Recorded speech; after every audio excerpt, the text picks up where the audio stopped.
আসসালামু আলাইকুম। Smart government job বিডির পক্ষ থেকে আপনাদের সকলকে স্বাগত। আশা করি আপনারা সকলেই ভালো আছেন। তো আজকে আমি যে বিষয়টি নিয়ে আলোচনা করব সেটি হলো, আপনি যদি ফ্যামিলি কার্ডে তথ্য সংগ্রহকারী পদের জন্য আবেদন করে থাকেন এবং সামনে ব্যবহারী বা ট্যাবলেট পরীক্ষা নিয়ে চিন্তিত থাকেন, তাহলে আজকের ভিডিওটি আপনার জন্য। আজকের এই ভিডিওতে আপনারা কিভাবে ব্যবহারিক পরীক্ষা বা ট্যাবলেট পরীক্ষায় উত্তীর্ণ হবেন সে বিষয়ে সম্পূর্ণ আপনাদের একটি ধারণা দেব। তো চলুন ভিডিওটি শুরু করি। তার আগে আপনারা যদি আমার ইউটিউব চ্যানেল নতুন হয়ে থাকেন তাহলে ভিডিওটি অবশ্যই লাইক কমেন্ট সাবস্ক্রাইব করে দেবেন, এবং যারা ফেসবুক থেকে আমার ভিডিওটি দেখছেন তারা অবশ্যই আমার ফেসবুক পেজটি ফলো করে দিবেন, যেন এই ধরনের গুরুত্বপূর্ণ ভিডিও সবার আগে আপনি দেখতে পান। তো এখানে প্রথমেই ব্যবহারিক পরীক্ষা কেন নেওয়া হয়। তো ব্যবহারিক পরীক্ষা নেওয়া হয়, লিখিত পরীক্ষা আপনার সাধারণ জ্ঞান যাচাই করা হয়, কিন্তু ব্যবহারিক পরীক্ষায় যেগুলো করা হয় তা হলো আপনি ট্যাবলেট চালাতে পারেন কিনা, অ্যাপ ব্যবহার করতে পারেন কিনা, দ্রুত ও সঠিকভাবে তথ্য এন্ট্রি করতে পারেন কিনা, নির্দেশনা বুঝে কাজ করতে পারেন কিনা, অর্থাৎ মাঠ পর্যায়ে কাজ করার জন্য আপনার যতটুকু প্রস্তুতি প্রয়োজন তা এই ব্যবহারিক পরীক্ষার মাধ্যমে বা ট্যাবলেটে পরীক্ষার মাধ্যমে আপনার থেকে নেওয়া হবে যে আপনি আসলেই যোগ্য কিনা। তো এখানে পরীক্ষার পরিবেশ কেমন হতে পারে। পরীক্ষা হলে প্রত্যেকটি পরীক্ষাতে একটি ট্যাবলেট দেওয়া হবে, সেখানে একটি নির্দিষ্ট অ্যাপ বা ওয়েব অ্যাপ চালু থাকবে। পরীক্ষক একটি নমুনা বা পরিবারের তথ্য দিবেন। আপনার কাজ হবে নির্দিষ্ট সময়ের মধ্যে সেই তথ্যগুলো সঠিকভাবে এন্ট্রি করা। সময় সাধারণত সীমিত থাকবে, অল্প কিছু সময় দেবে, এই অল্প সময়ের মধ্যে আপনাকে এই কাজগুলো সাবমিট করতে হবে। তাই গতি ও এবং নির্ভুলতা দুটোই গুরুত্বপূর্ণ। আপনাদের যেন এই দ্রুত কাজ করার জন্য কোনো প্রকার ভুল না হয়ে যায় সে বিষয়টিও খেয়াল রাখবেন। তো এখানে বলছে কি কি কাজ হতে পারে। তো যে কাজগুলো আপনাদের করতে হতে পারে তা হলো, ব্যবহারিক পরীক্ষার নিচের এই কাজগুলো আপনাদের করা লাগতে পারে। তা হলো নিজের আইডি দিয়ে লগ ইন করা, নির্দিষ্ট ফর্ম ওপেন করা, পরিবারের প্রধানের তথ্য পূরণ করা, সদস্য সংখ্যা যোগ করা, নির্দিষ্ট ফর্ম ওপেন করা, পরিবারের প্রধানের তথ্য পূরণ করা, সদস্য সংখ্যা যোগ করা, নাম বাংলা ও ইংরেজিতে টাইপ করা। এছাড়াও আপনাদের যা করতে হতে পারে তা হলো মোবাইল নাম্বার লেখা, জাতীয় পরিচয়পত্র নাম্বার লেখা, জন্ম তারিখ নির্বাচন করা, লিঙ্গ নির্বাচন, বৈবাহিক অবস্থা নির্বাচন, জন্ম তারিখ নির্বাচন করা।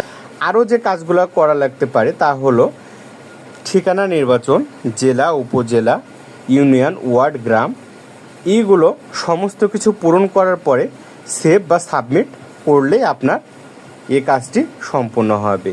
তারপর এখানে বলছে ট্যাবলেটে যেসব দক্ষতা থাকতেই হবে, মানে ট্যাবলেট চালানোর জন্য আপনার যেসব দক্ষতা অবশ্যই জানা উচিত তা হলো টাচ স্ক্রিন ব্যবহার, বাংলা টাইপিং, ইংরেজি টাইপিং। অবশ্যই বাংলা টাইপিং এবং ইংরেজি টাইপিং এই দুইটি অনেক গুরুত্বপূর্ণ। আপনারা অবশ্যই বাংলা ইংরেজি টাইপিং এই দুইটি প্র্যাকটিস করে যাবেন। কিবোর্ড পরিবর্তন, back button, next button, scroll করা, ড্রপ ডাউন মেনু ইত্যাদি।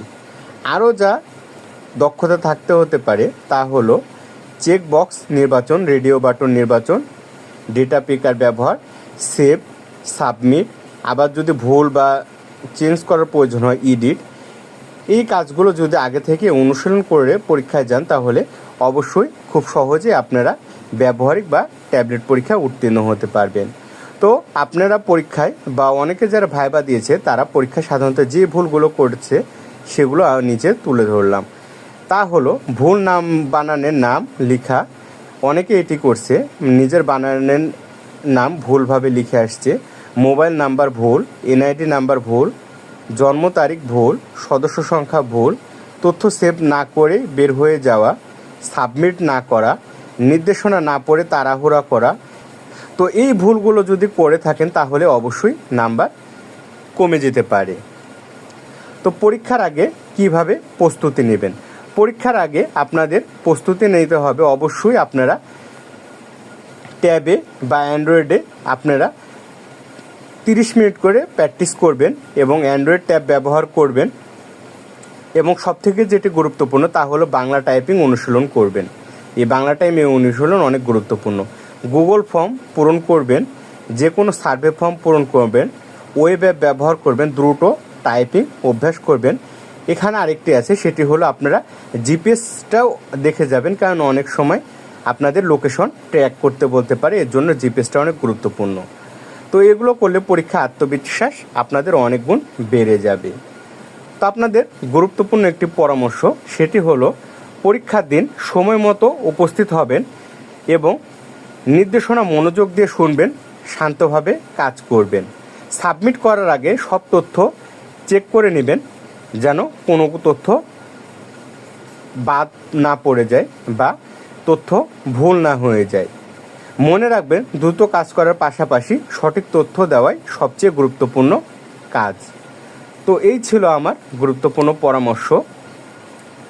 আপনারা যারা ফ্যামিলি কার্ডের তথ্য সংগ্রহকারী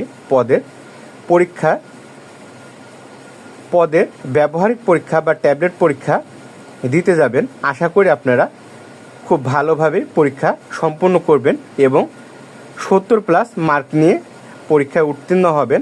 আজকের মতো এই পর্যন্তই। আসসালামু আলাইকুম।